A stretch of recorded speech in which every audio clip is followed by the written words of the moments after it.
हमारी नई नई और ताज़ा खबरें देखने के लिए आप हमारे चैनल को सब्सक्राइब जरूर कर लें। किसी भी तरह के ऐड विज्ञापन प्रचार कवरेज के लिए आप हमसे संपर्क कर सकते हैं।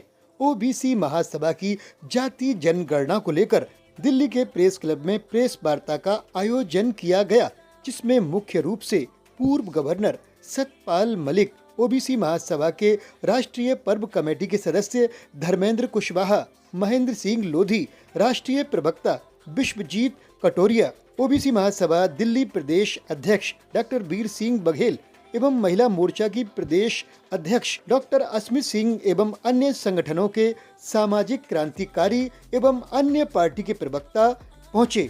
ओबीसी महासभा की जाति जनगणना को लेकर हमने ओबीसी महासभा के दिल्ली प्रदेश अध्यक्ष डॉक्टर वीर सिंह बघेल से बात की। देखिए हमारी ये खास रिपोर्ट।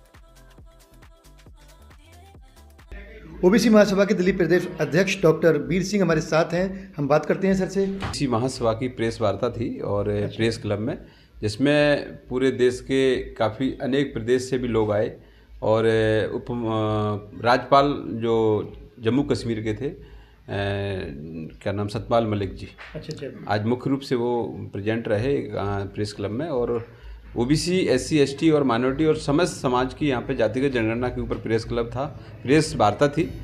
तो ये देश में यही मांग है कि जातिगत जनगणना के हिसाब से जनगणना होनी चाहिए देश में, जिससे कि सभी, भारतीय जनता पार्टी भी नारा लगाती है सबका साथ सबका विकास, लेकिन सबका साथ सबका विकास जब होगा जब किसी को आप गिनोगे।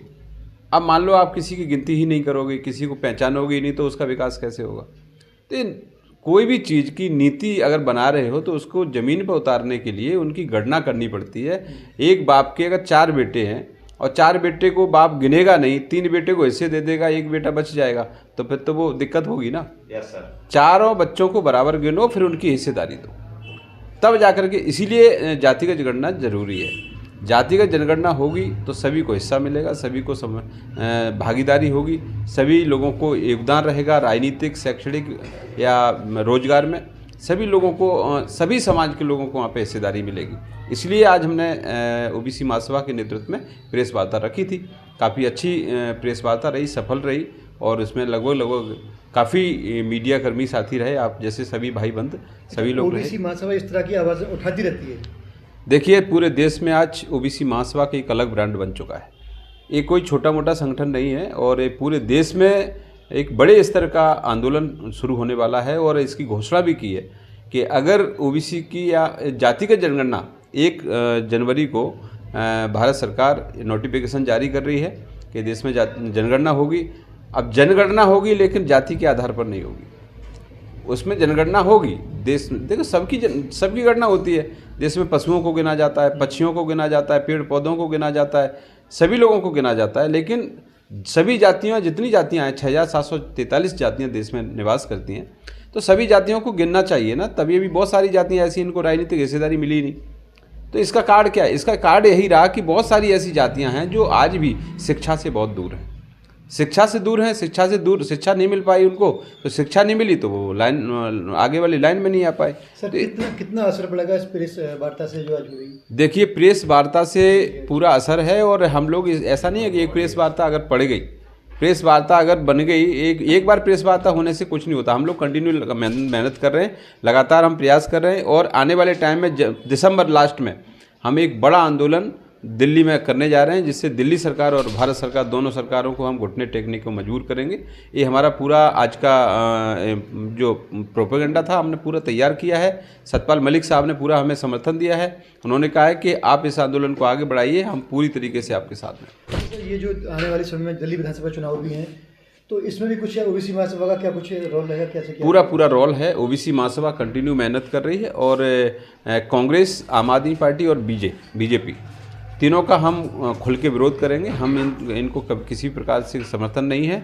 जब तक हमारे, अब कांग्रेस की अगर बात करें तो कांग्रेस तो फटे पे आज भी ओबीसी चिल्ला रही। सबसे ज़्यादा अगर नुकसान किया है इस समाज का तो कांग्रेस ने ही किया है, क्योंकि कांग्रेस 60 साल से देश में राज करती रही। कांग्रेस अगर चाहती है, आज राहुल गांधी चिल्ला रहे ओबीसी की जाति की जनगणना होनी चाहिए। आपके पुरखे और दादे परदादे ने, आपने 60 साल शासन किया, क्यों जनगणना नहीं कराई? आपको किसने रोका था? आज आप चिल्ला रहे हैं। आज आपकी फटी पड़ी है, आपको प्रॉब्लम हो रही है, आप सत्ता से बाहर हो गए तो आप ओबीसी का नाम ले रहे हैं। तो ऐसा नहीं है, ये कांग्रेस कभी किसी का भला नहीं चाहती है और ना इसने कभी चाहा है। मैं कहता हूँ कांग्रेस से अच्छी नीति, नियत की बात नहीं कर रहे हैं, कांग्रेस से अच्छी नीति बीजेपी की। अच्छा, बीजेपी की, मैं बीजेपी का समर्थक नहीं हूं, लेकिन मैं आपको बता रहा हूं बीजेपी की नीति अच्छी है। आप हरियाणा को देख लीजिए, कांग्रेस ने जाट को नहीं छोड़ पाया। कांग्रेस ने सोचा कि जाट वहां पे हमें भला कर देंगे, लेकिन बीजेपी ने सैनिक को लेके, सैनिकों को कौन पूछता था? आज तक जितने मुख्यमंत्री बनते रहे, चाहे भूपेंद्र हुड्डा हो, चाहे खट्टर हो, चाहे कोई हो, सब बनते रहे जाट समुदाय के। लेकिन आज अगर बीजेपी ने सैनी समाज को लेके आए, हम ये नहीं कहना चाह रहे हैं कि बीजेपी ने एक सैनी समाज को एक अच्छा किया है। मैं कह रहा हूँ उसकी नीति अच्छी है, नियत अच्छी नहीं है, इनके खिलाफ नियत अच्छी नहीं है, नीति अच्छी है उनकी। तो मैं इस बात, नीति अच्छी है, नियत अच्छी। देखो नीति इनकी मानवर कांसीराम साहब की, मानवर कांसीराम साहब ने कहा था हमारा बूथ सबसे मजबूत, घर घर जाकर के 3-4 हज़ार किलोमीटर की यात्रा करी। तो जो आज थ्योरी बहुजन समाज पार्टी की थी वो भारतीय जनता पार्टी अपना रही है, इसलिए भारतीय जनता पार्टी सफल भी है। और बहुत सारे इशूज हो सकते हैं, लेकिन कांग्रेस की अगर बात करें, हमें बीजेपी से कोई मतलब नहीं है। हम, सच्ची बात है, नरेंद्र मोदी जी कहते हैं कि हम ओबीसी हैं, तो ओबीसी हैं तो हमें बहुत अच्छा लगता है, लेकिन ओबीसी की गणना तो करो। फिर ओबीसी की जातिगत जनगणना करने में तुम्हें दिक्कत होती है, वैसे कह रहे हो हम ओबीसी खुद हैं। तो ये दोहरी नीति है। हम बीजेपी के समर्थक नहीं है, नहीं। आपको अगर किसी को ऐसा लगता है कि हम समर्थक नहीं हैं, हम तो क्लियर बात कह रहे हैं कि कांग्रेस, आम आदमी पार्टी और बीजेपी तीनों बहुजन समाज की विरोधी हैं। एक किसी का हक देने को राजी नहीं है, महिला विरोधी हैं। अभी देखो राजस्थान में एक महिला को एक गुंडे जबरदस्ती गाड़ी से खींच करके लेके जा रहे हैं। तो ये सारी चीज़ें, मणिपुर देखिए, मणिपुर जलता रहा, आज तक देश के प्रधानमंत्री महोदय मणिपुर तक नहीं पहुँचे। तो ये सारी चीज़ें हैं। देखो मैं कहता हूँ, अभी जो नारा लगाया है बटेंगे तो कटेंगे, मैं कह रहा हूँ कि बटेंगे कटेंगे ठीक है, लेकिन बांटा किसने? जातियों में किसने बांटा? क्या जरूरत पड़ी बटेगी? अब जब आगे आने लगे लोग तो आप कह रहे हैं कि नहीं बटेंगे तो कटेंगे। भाई आपने ही तो बांटा है, मुस्लिम की तो हम बात ही नहीं कर रहे, आपने बांटा ना। ये बघेल, ये ठाकुर, ये ब्राह्मण, ये जाटव, ये फलाने, इनकी क्या जरूरत पड़ी? अब ये सारे लोग, ये सारे भाग रहे हैं, तो आपको लग रहा है नारे लगाओ सब हिंदू है। ताकत जब मजबूत हो रही है तो फिर देखिए, जब बहुजन समाज मजबूत होता है तब ये एक देखो, मंडल कमीशन के जब लड़ाई लड़ी गई तो इन्होंने कमंडल यात्रा निकाली।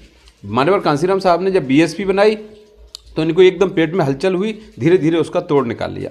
आज ओबीसी महासभा इस आंदोलन को चला रही है, पूरे देश में चलने जा रहा है, तो अब ये नारा लगा रहे हैं कि बटेंगे तो कटेंगे। तो कहीं ना कहीं इनकी ये नीति है, ये नीति बड़ी मतलब विचित्र नीति कह सकते हैं, जिससे लोग गुमराह होकर इनके साथ लग जाते हैं।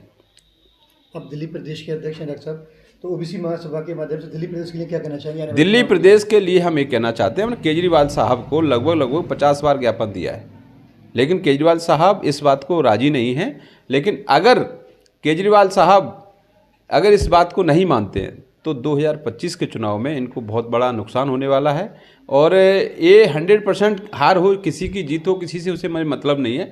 बट हम चाहते हैं कि हमारे जो हक और अधिकार हैं, जो गरीब तबके के लोग हैं, उनको मिलना चाहिए। SC ST OBC और समस्त माइनॉरिटी समाज के लोगों को, और जो दबे कुचले वंचित समाज के लोग हैं उनको भी हिस्सेदारी मिलनी चाहिए।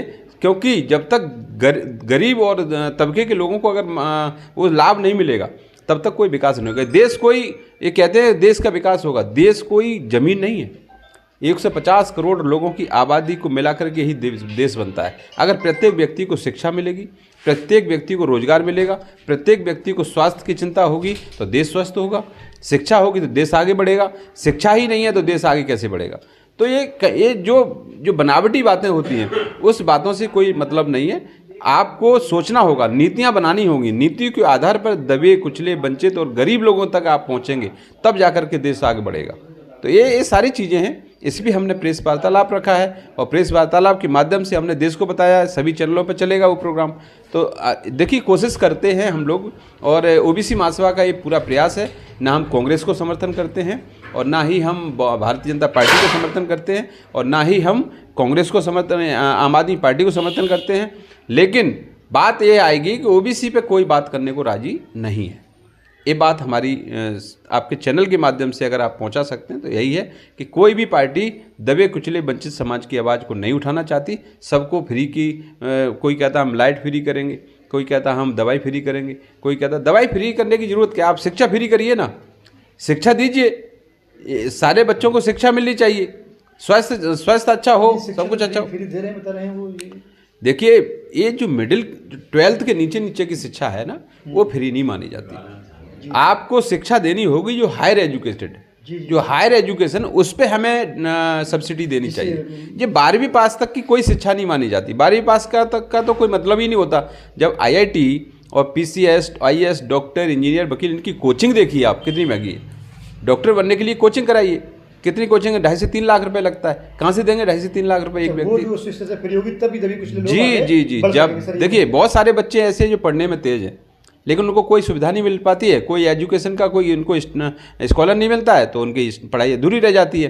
तो ज़रूरत है कि ऐसे बच्चों को चिन्हित करना, चाहे किसी भी समाज का हो, ज़रूरत है ऐसे बच्चों को चिन्हित करो और उन बच्चों को शिक्षा फ्री दीजिए, जिससे कि आपका देश आगे बढ़े। Thank you doctor. जी शुक्रिया। हमारे साथ थे डॉक्टर वीर सिंह जी, और ये अध्यक्ष हैं दिल्ली प्रदेश के OBC महासभा के। उन्होंने बताया, जानकारी दी। तो आप देख रहे हैं BBC 24/7 न्यूज़ और न्यूज़ 24 सच्चाई में video journalist Musarrat Qureshi, cameraman Khurshid Alam के साथ। Thank you.